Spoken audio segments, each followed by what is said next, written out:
और चलिए सीधे रुख करते हैं हिंदुस्तान पूर्वांचल सम्मान समारोह का। में उपस्थित सभी व्यक्तियों को संबोधित करेंगे आज। सबसे पहले मैं माननीय मुख्यमंत्री श्री योगी आदित्यनाथ जी का इस समारोह में स्वागत करना चाहूंगी।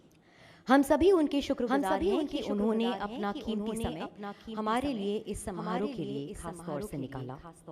विकास की गति और कैसे बढ़ेगी, इस दिशा में आने वाली चुनौतियों से निपटने की क्या रणनीति होगी, ऐसे कई बिंदुओं पर आज माननीय मुख्यमंत्री जी के विचार हमें सुनने को मिलेंगे। और साथ ही वाराणसी, मिर्जापुर और आजमगढ़ मंडल के अपने क्षेत्र में विशिष्ट कार्य करने वाले 50 व्यक्तियों को आज माननीय मुख्यमंत्री जी सम्मानित भी करेंगे। सबसे पहले अब मैं हिंदुस्तान के प्रधान संपादक श्री शशि शेखर जी को से दरखास्त करना चाहूँगी कि वो अब आज के इस समारोह का एजेंडा सेट करें। Ladies and gentleman, please put your hands together as I welcome Shashi Shekhar ji over here. शुक्रिया।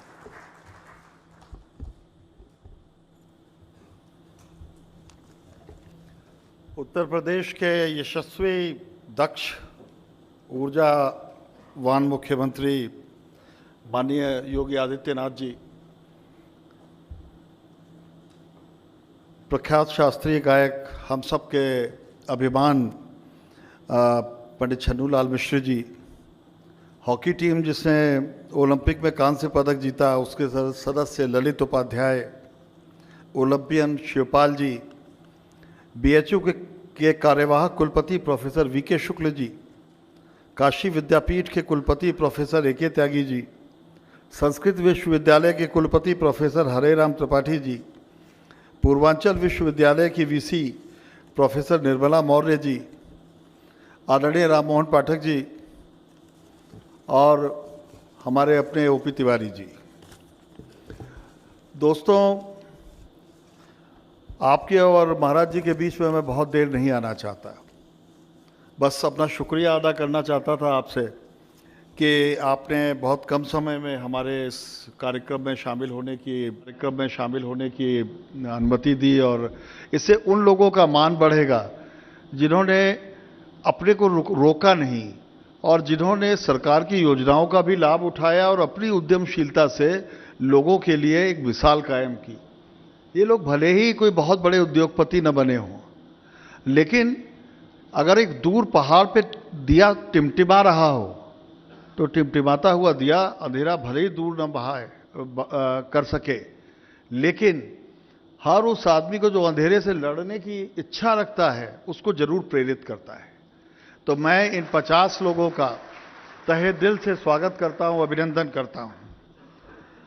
इस समारोह के विशिष्ट अतिथि आदरणीय पंडित छन्नूलाल जी, आपके बारे में कुछ भी बोलना मुझे लगता है पूरी काशी का अपमान होगा। कुछ ना बोलूं ना इस संबंध में, सभी जानते हैं उनको। ओलंपियन हमारे ललित जी, इन दोनों लोगों ने अपने अपने तरीके से इस माटी का सम्मान बढ़ाया है और आज आपको अपने बीच पाकर आपको सम्मानित करके हम खुद सम्मानित महसूस कर रहे हैं। तो बिना बीच में आए मैं अपने और महाराज जी के बीच में नहीं आता और महाराज जी से अनुरोध करूंगा कि वो कुछ शब्द बोलें और हम लोगों को मार्गदर्शन दें।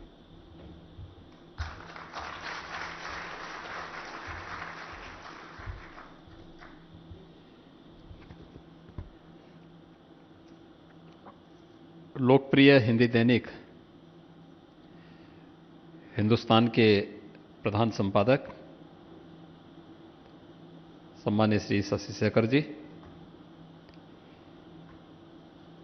काशी की इस पावन भूमि पर उपस्थित भारत की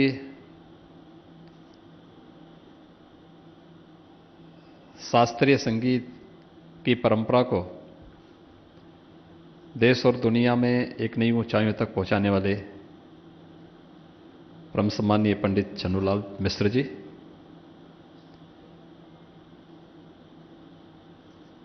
दशकों बाद भारत की हॉकी टीम ने दुनिया के सामने भारत की खेल प्रतिभाओं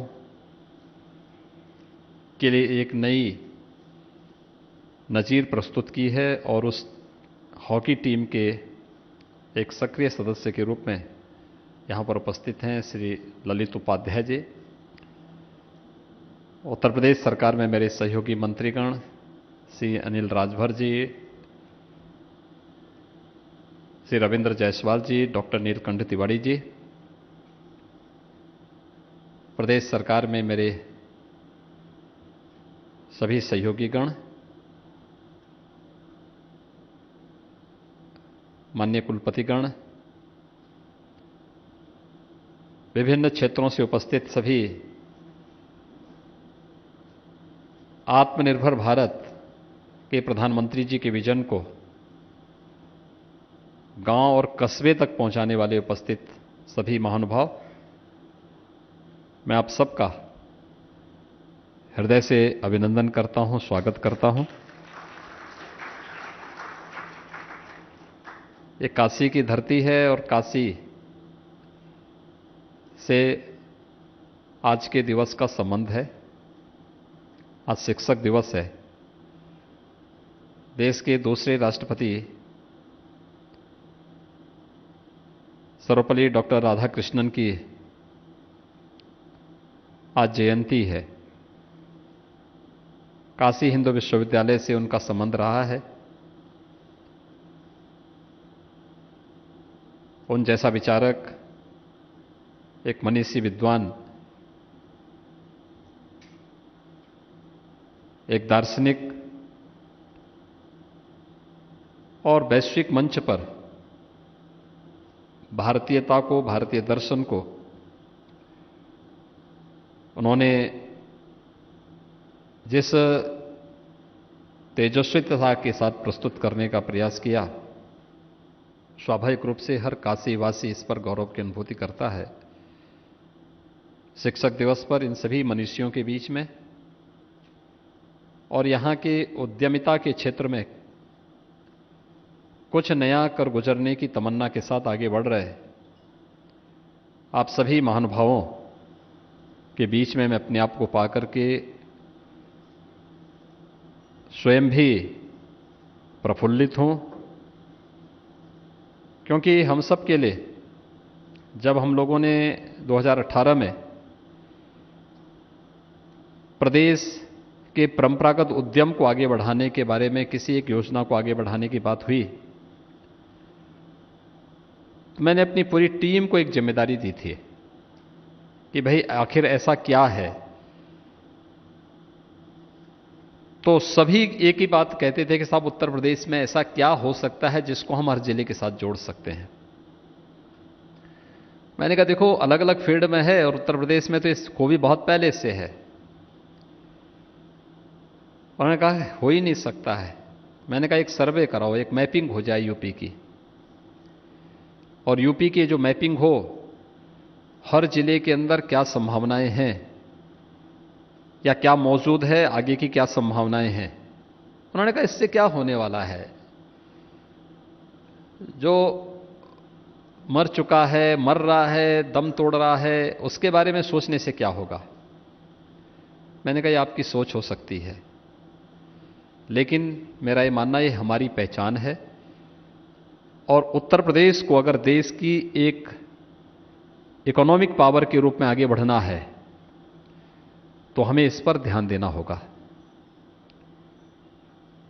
मैपिंग कराई गई तो 57 जिले ऐसे मिले जिनका भी यूनिक प्रोडक्ट था, परंपरा से चला आ रहा था।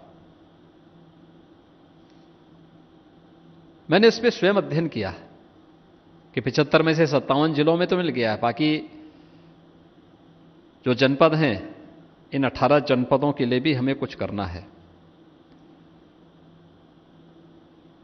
और जन्मजात जो एक गुण कह सकते हैं ना, वो वहां पर देखने को मिले थे। सरकारों का कोई प्रोत्साहन नहीं, सरकार के स्तर पर किसी प्रकार की कोई सुविधा नहीं, लेकिन वे अपने स्वयं के उद्यमिता के साथ, अपने स्वयं के पुरुषार्थ से सम विषम परिस्थितियों में वे लोग प्रयास करते रहे और उसके परिणाम सामने लाते रहे। तब हम लोगों ने 2018 में माननीय प्रधानमंत्री जी के कर कमलों से एक योजना शुरू की। वह थी एक जनपद एक उत्पाद की, वन डिस्ट्रिक्ट वन प्रोडक्ट की। और वन डिस्ट्रिक्ट वन प्रोडक्ट की यह योजना आज देश के अंदर एक यूनिक प्रोजेक्ट बन चुका है। हर राज्य के लिए यूनियन बजट में भी प्रधानमंत्री जी ने इसको मान्यता देते हुए हर राज्य के लिए कहा है कि यूपी की तर्ज पर आप भी इसको आगे बढ़ाइए।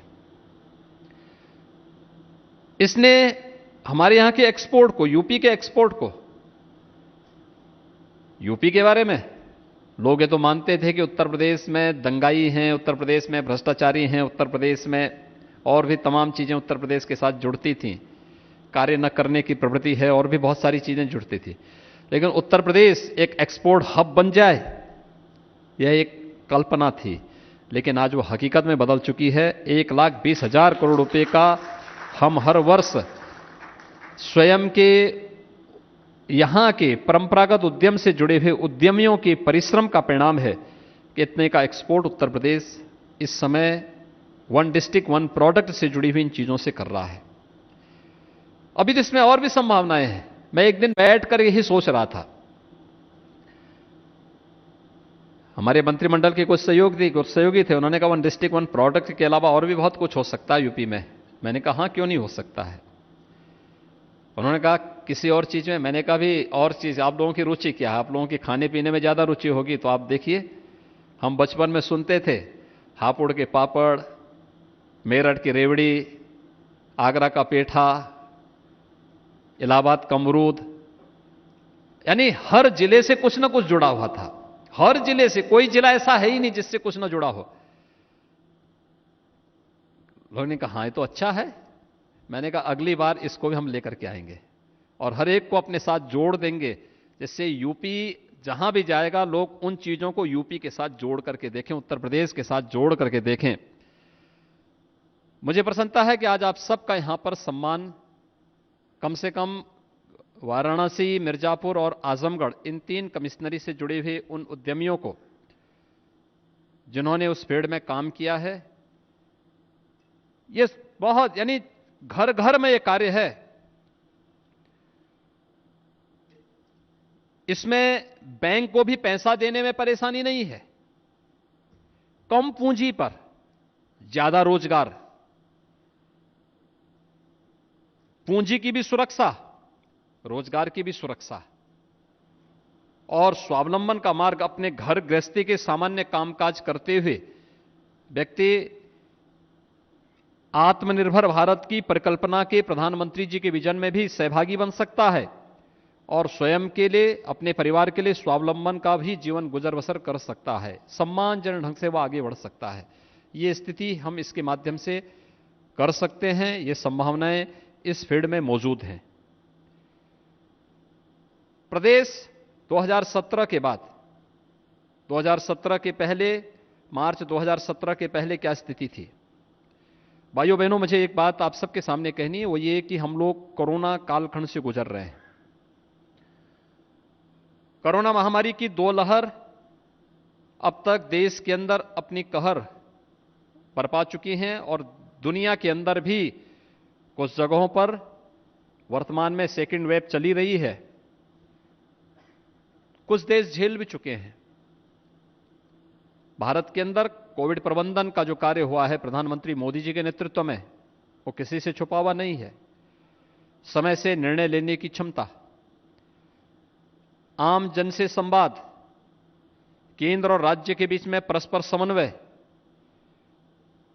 और हर एक तबके के लिए विभिन्न प्रकार की योजनाओं को समय से घोषित करने का परिणाम रहा है कि आज अगर भारत और अमेरिका की हम तुलना करें, अमेरिका दुनिया के अंदर एक सुपर पावर माना जाता है। सुपर पावर के बावजूद अमेरिका के अंदर हेल्थ इंफ्रास्ट्रक्चर में भी भारत से बहुत अच्छी स्वास्थ्य की सुविधाएं अमेरिका के पास हैं। लेकिन अगर कोविड प्रबंधन, इस महामारी के अंदर, इस सदी की सबसे बड़ी महामारी के अंदर कोविड प्रबंधन की आप बात करेंगे तो भारत से वह कई पीछे है, कई मायने में पीछे है। कई मायने में पीछे इसलिए है, हमारी संवेदनाएं उन सभी परिजनों के प्रति है जिन लोगों ने अपने स्वजनों को खोया है इस महामारी के दौरान। लेकिन अगर आप देखेंगे, CFR देखेंगे भारत का और अमेरिका का, तो इसमें अमेरिका भारत से बहुत पीछे है। यानी भारत की आबादी अमेरिका से 4 गुना है, लेकिन अगर मृत्यु दर देखेंगे दुनिया के अंदर, तो अमेरिका में भारत से 1.5 गुना मौतें हुई हैं, ज्यादा मौतें हुई हैं। कोविड प्रबंधन के लिए जो उपाय हो सकते थे, वो उपाय करने के साथ ही मैं पिछले 25 वर्षों से विभिन्न प्रकार की जो विषाणु जनित बीमारियां हैं, इन बीमारियों के उपचार और इनसे बचाव के एक अभियान के साथ जुड़ा रहा हूं। और मैंने इस बात को महसूस किया कि पिछले 1 सदी के अंदर अनेक बार ऐसी स्थितियां आई जब तमाम प्रकार की जो वेक्टर बॉर्न डिजीज थी, इसने अपनी कहर बरपाई है अलग अलग समय में, लेकिन आज तक इनकी कोई दवा नहीं आ पाई, कोई वैक्सीन नहीं आ पाई। प्रधानमंत्री मोदी जी के कारण 2 वैक्सीन भारत के अंदर न केवल लॉन्च हुई, बल्कि सफलतापूर्वक अब तक 60 करोड़ के आसपास लोगों को वैक्सीन की डोज दी भी जा चुकी है देश के अंदर। ये वही भारत था, इसमें दवा तब आती थी जब दुनिया उससे पूरी तरह कवर हो चुकी होती थी। लेकिन आज हम दुनिया के साथ कदम से कदम मिलाकर के चल रहे हैं। हम भी कह सकते हैं कि हमारे पास भी वैक्सीन है, और तेजी के साथ इस फील्ड में कार्य करते हुए हम लोगों ने दुनिया के सामने अपनी ताकत का एहसास भी कराया है। विपरीत परिस्थितियों में धैर्य के साथ निर्णय लेने की क्षमता, ये योग्य शासक का गुण होता है, और वह प्रधानमंत्री मोदी जी ने इस कालखंड में दुनिया के सामने प्रस्तुत किया। कोरोना से जूझते हुए आपने एक चीज तो देखी होगी, 1918 से 26 के बीच में स्पेनिश फ्लू आया था। उस दौरान बीमारी से भी मौत हुई थी, और बीमारी से ज्यादा मौतें भूखमरी से हुई थी। व्यापक पलायन, उस समय अकाल और बीमारी ने करोड़ों लोगों को निगल दिया था। कोरोना पिछले 1.5 वर्ष से अधिक समय से इस देश में है, लेकिन एक कल्याणकारी सरकार हर व्यक्ति का ध्यान रखेगी। 80 करोड़ लोगों को फ्री में राशन की सुविधा उपलब्ध करवाने की व्यवस्था देश के अंदर ये पहली बार हुआ है, और राज्य के अंदर सफलतापूर्वक इसे लागू करते हुए अगर देश के अंदर 80 करोड़ लोगों को ये राशन मिल रहा है, तो उसमें से 15 करोड़ उत्तर प्रदेश के निवासी हैं, जिन्हें हम ये सुविधा उत्तर प्रदेश के अंदर उपलब्ध करवा रहे हैं बिना भेदभाव के। ये वही उत्तर प्रदेश है जिसमें 2017 के पहले, मुझे याद है जनवरी 2017 में और दिसंबर 2016 में पूर्वी उत्तर प्रदेश और बुंदेलखंड के कुछ क्षेत्रों में भूख से मौतें हुई थी, और मुझे वहां का दौरा करने का अवसर प्राप्त हुआ। उस समय मुझे वहां जाना पड़ा था। अभी मैं एक दिन पिछले सप्ताह ही एक आवास योजना, प्रधानमंत्री आवास योजना की लाभार्थियों के साथ संवाद बना रहा था, वर्चुअली संवाद था। तो कुशीनगर की एक उस महिला को आवास मिला था, मुसहर जाति की वो महिला थी। तो मैंने जब उससे संवाद बनाया तो मुझे तत्काल पहचान गई। उसने कहा कि आप तो हमारे यहां आए थे। मैंने कहा कब?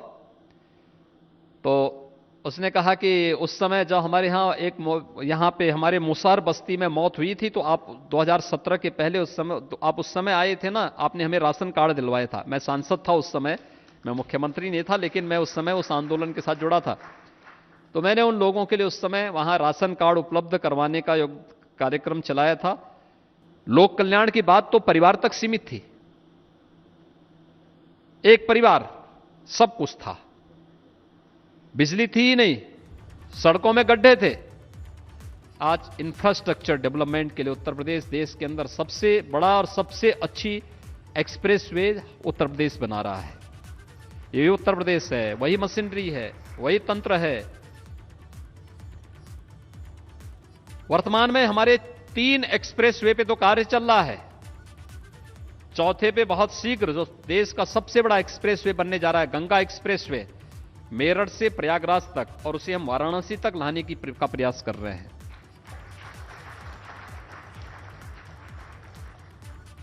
पूर्वांचल एक्सप्रेसवे, हमारा प्रयास होगा सितंबर या अक्टूबर में प्रधानमंत्री जी के कर कमलों से इसको हम राष्ट्र को समर्पित करेंगे। तो पूर्वी उत्तर प्रदेश की इकोनॉमी की बैकबोन बनेगा। बुंदेलखंड एक्सप्रेसवे 70% से अधिक कार्य हो चुका है। हमारा प्रयास है कि 15 दिसंबर तक हम इसे राष्ट्र को समर्पित कर दें। ये बुंदेलखंड की इकोनॉमी का बैकबोन बनने वाला है। डिफेंस कॉरिडोर हम इसी पर स्थापित कर रहे हैं। Gorakhpur link expressway, Ballia link expressway वे अलग से बन रहा है। ये सभी बनाने के साथ ही प्रदेश के अंदर इंटर स्टेट कनेक्टिविटी, पहले होता क्या था, लोग ये मानते थे कि जहां से सड़कों में गड्ढे दिखाई दें मान लो उत्तर प्रदेश की सीमा शुरू हो गई है, लेकिन आज ऐसा नहीं है। आज जहां से 4 लेन प्रारंभ हो जाए मान लो उत्तर प्रदेश आ गया है। हम इंटर स्टेट कनेक्टिविटी के माध्यम से ये दे रहे हैं। मेट्रो 2017 के पहले एक भी सिटी मेट्रो से नहीं जुड़ी थी। आज लखनऊ, गाजियाबाद, नोएडा, ग्रेटर नोएडा, तो मेट्रो की सेवा वहां पे प्रारंभ हो चुकी है। कानपुर और आगरा में मेट्रो की सुविधा हम लोग 30 नवंबर तक हम मेट्रो वहां प्रारंभ कर लेंगे।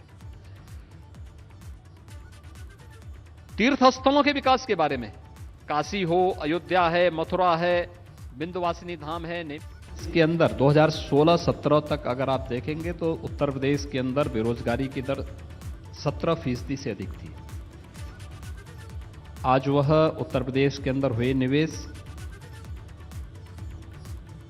एक जनपद एक उत्पाद, विश्वकर्मा श्रम सम्मान और अन्य तमाम इस प्रकार की योजनाओं को लागू करके और उसको प्रभावी ढंग से उसको लागू करने का परिणाम है